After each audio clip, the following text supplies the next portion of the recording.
सहारा enterprises तुमच्या स्वप्नातली गाडी आता कमी किमतीत. इचलकरंजी शहरालगत असलेल्या कबनूर चंदूर रोडवर कोन्नूर पार्कमधल्या सहारा एंटरप्राइजेस इथं पश्चिम महाराष्ट्रातली विविध बँका आणि फायनान्स कंपन्यांनी जप्त केलेल्या जुन्या दुचाकी आणि चारचाकी गाड्यांची विक्री केली जाते. शोरूम किमतीपेक्षा 25 ते 50% कमी दरात, उत्तम स्थितीत आणि संपूर्ण कागदपत्रांसह त्वरित डिलिव्हरी. दुचाकी 20,000 पासून पुढे तर चारचाकी 50,000 पुढे. आपल्या पसंतीची कार किंवा बाईक आता अगदी परवडणाऱ्या दरात घेऊन जा. विश्वास, पारदर्शक व्यवहार आणि उत्तम सेवा हेच आमचं वैशिष्ट्य. पत्ता Konnur park, Kabnur Chandur road, Ichalkaranji. Proprietor Rajubhai आजगर.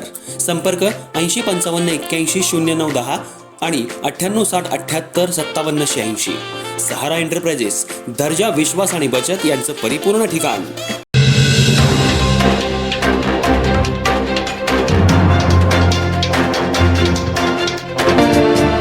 Ichalkaranji Kolhapur रोडवर असलेल्या लक्ष्मी इंडस्ट्रीज फाटा इथं आयशर टेम्पो आणि दुचाकीची धडक होऊन सांगली जिल्ह्यातील डिग्रज येथील नागेश मलमे यांचा जागीच मृत्यू झाला, तर दुसरे सहकारी अजय सायमते हे गंभीर जखमी झालेत.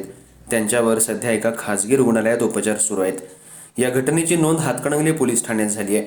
सांगली जिल्ह्यातील डिग्रज येथील 2 युवक हुपरी इथं जत्रेसाठी जात असताना अपघात होऊन एक जण जागीच ठार झाला, तर एक जण गंभीर जखमी झाला. ही घटना इचलकरंजी कोल्हापूर रोडवर असलेल्या लक्ष्मी इंडस्ट्रीज फाटा इथं घडली. आयशर टेम्पो आणि होंडा शाईनची धडक झाली. यात नागेश मलमे यांचा जागीच मृत्यू झाला. डिग्रज येथील नागेश मलमे आणि अजय सायमते हे दोघे जण हुपरी इथं जत्रेसाठी जात होते.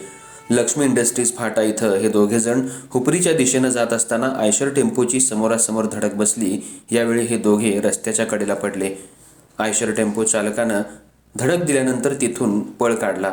काही नागरिकांनी या दोघांना उपचारासाठी इंदिरा गांधी रुग्णालयात दाखल केलं, तर यातील नागेश मलमे यांचा उपचारापूर्वीच मृत्यू झाला असल्याचं डॉक्टरांनी सांगितलं. अजय सायमते यांची प्रकृती गंभीर असल्यामुळे त्यांना उपचारासाठी सांगली इथल्या एका खासगी रुग्णालयात दाखल करण्यात आले. अपघाताची माहिती मिळताच नातेवाईकांनी आणि मित्रपरिवारानं इंदिरा गांधी रुग्णालयाबाहेर एकच गर्दी केली होती. त्याचबरोबर शहरात एका वाढदिवसाचा कार्यक्रम सुरू होता. वाढदिवसाचा कार्यक्रम सुरू असताना 23 वर्षाचा युवक डान्स करत असताना अचानक खाली कोसळला. खाली कोसळल्यानंतर त्याला उपचारासाठी रुग्णालयात आणलं असता त्याचाही उपचारापूर्वी दुर्दैवी मृत्यू झाला. या वेगवेगळ्या 2 घटनांमुळे इचलकरंजी शहरामध्ये हळहळ व्यक्त होतीये. संध्याकाळच्या सुमाराला इंदिरा गांधी रुग्णालयाबाहेर नातेवाईकांनी मोठी गर्दी केली होती.